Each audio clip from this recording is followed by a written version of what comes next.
feedback to boiler. Then in boiler it increases its temperature to Tmax again, और ये 4 point पे जो है वो निकलेगी और it will again expand in intermediate turbine, क्योंकि 3 टर्बाइंस हैं HPT and LPT. फिर intermediate turbine,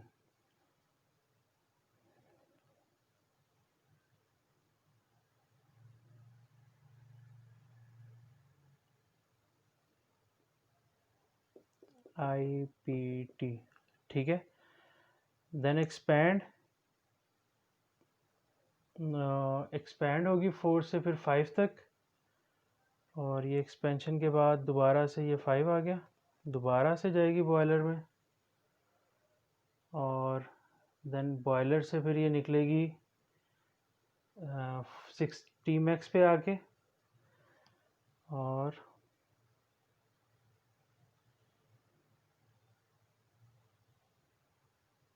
लो प्रेशर टरबाइन,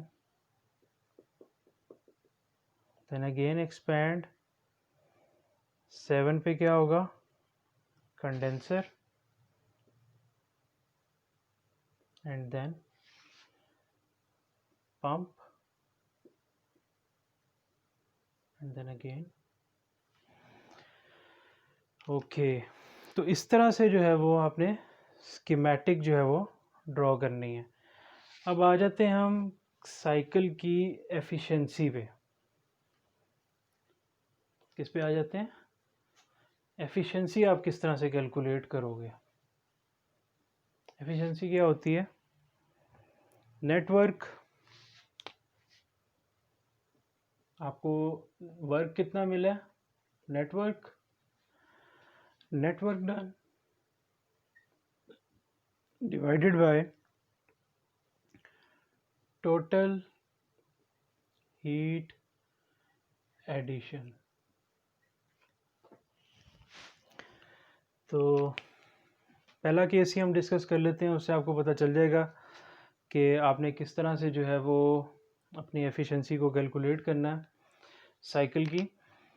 तो पहला केस में क्या था, 2 टर्बाइंस इसमें यूज़ की थी, TS डायग्राम, 1 से 2 reheat, then again plus condense, again pump Tmax तक. ओके,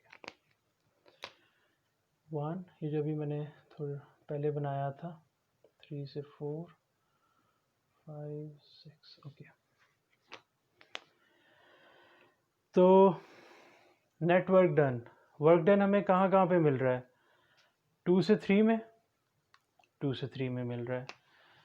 नेटवर्क डन 2 से 3 में मिल रहा है. तो नेटवर्क डन किस तरह से होता है, enthalpy at 2 H2 minus H3, then उसको हीट ऐड किया 4 से 5 तक, प्लस H4 माइनस H5, ये हमें वर्क डन मिल रहा है क्योंकि यहाँ पे एक्सपेंशन हो रही है टर्बाइन में 2 to 3 और 4 से 5, और 6 से 1 तक हमें वर्क ऐड करना पड़ा इनकी पंप के केस में, तो वो माइनस में हो जाएगा क्योंकि वर्क ऐड करना पड़ा है.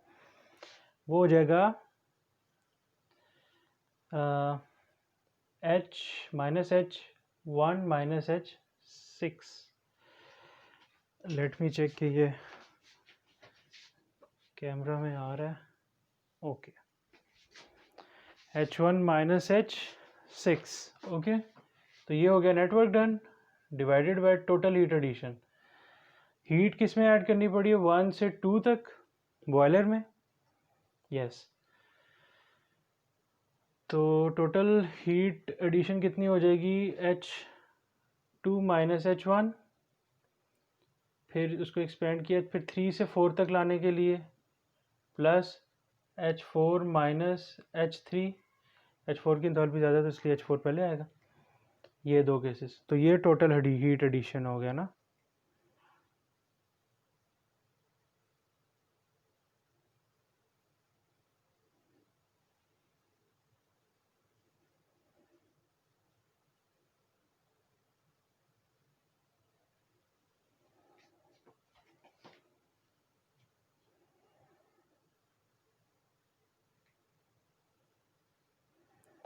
H1 माइनस, ओके ठीक है। तो ये आपकी होगी एफिशिएंसी। इसी तरह आप दूसरे 3 केसेस हैं तो वो उसमें भी आप देख सकते हैं। तो इस तरह से आपने एफिशिएंसी को निकालना है अकॉर्डिंग टू सिचुएशन। तो उसके बाद एक चीज़ के जब आप 3 टरबाइन्स यूज़ कर रहे हो तो आपकी हीट एडिशन ज़्यादा हो जाएगी तो उसकी एफिशिएंसी फिर कम हो जाती है। अगर आप 3 इंटरमीडिएट, जिस तरह हमने सेकंड केस किया था, तो उसमें हीट एडिशन 3 जगह पे होगी फिर, तो उसकी फिर उसमें इस केस में एफिशिएंसी जो है वो कम हो जाएगी। तो 2 जो है वो हम लोग टरबाइन्स यूज़ करते हैं, high pressure and low pressure. तो इंटरमीडिएट प्रेशर टरबाइन जो है वो, उसकी वजह से क्या होता है, हीट एडिशन जो है वो ज़्यादा हो जाती है, एफिशिएंसी कम हो जाती है। तो वो केस हम लोग नहीं ज़्यादातर यूज़ करते। तो इंटरमीडिएट प्रेशर टरबाइन अमूमन नहीं यूज़ होती, उससे एफिशिएंसी जो है वो आपकी कम आएगी। लेकिन वो डिपेंड करता है कि आपको अगर 85% से स्टीम जो है वो कम पे मिल रही है तो फिर आपको उस केस में यूज़ करनी पड़ेगी स्टीम पावर प्लांट्स में। तो ये था रैंकाइन साइकिल विद रीहीट। तो इस तरह आप लोग एंथैल्पीज़ की मदद से जो है वो एफिशिएंसीज़ को कैलकुलेट करेंगे। हीट कंटेंट होता है एंथैल्पी एक्चुअली में। तो हीट कम ज़्यादा हो रही है तो उसकी एंथैल्पी बढ़ रही है, तो आप वर्क कर रहे हो, वर्क मिल रहा होगा तो एंथैल्पी कम हो रही होगी। तो उसके एंथैल्पी डिफरेंसेस की वजह से हम हीट एडिशन और वर्क डन निकाल लेते हैं। तो स्टूडेंट्स, यहाँ पे एक चीज़ के रीहीट का कॉन्सेप्ट आपको क्यों यूज़ करना पड़ा, आपको प्रेशर का पता चल गया कि प्रेशर, हाई प्रेशर पे मैंने आपको एक्सप्लेन किया है कि हाई प्रेशर पे जो है वो आपको, अगर आप एक्सपेंड करवाते हो उसको टरबाइन में, तो आपके पास देयर इज़ अ पॉसिबिलिटी कि आपको 0.85 से कम जो है वो ड्राइनेस फ्रैक्शन मिलेगी।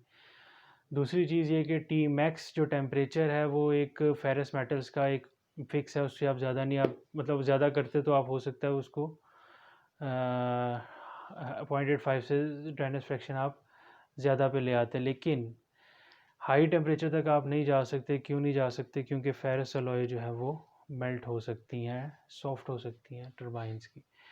तो ये था आपका रैंकाइन साइकिल विद रीहीट। तो इसको से जो है वो, ये हमारा CLO 8 से रिलेटेड जो था वो टॉपिक था। Thank you.